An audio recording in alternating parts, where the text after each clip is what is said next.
Welcome to YOUCANIC. In this video we're going to show you how to unlock the door if you have a dead key fob battery or a dead battery on the car. And then the next step, if you have a dead key fob battery, you won't be able to start the engine because you'll get an error in there that says key not detected. So we'll show you where to place the key so you can start the engine.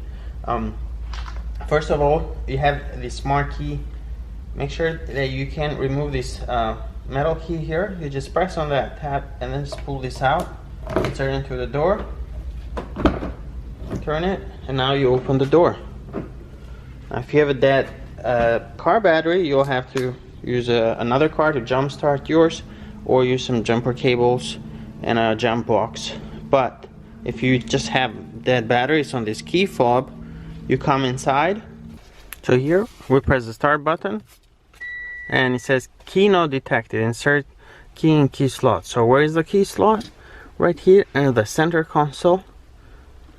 So at the bottom part of the dash, right above the center console.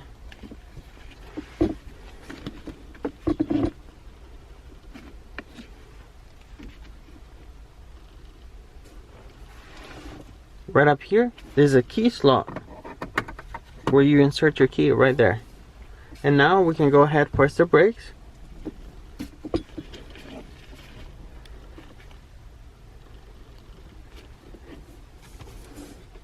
Now we can go ahead, press the brakes, press start.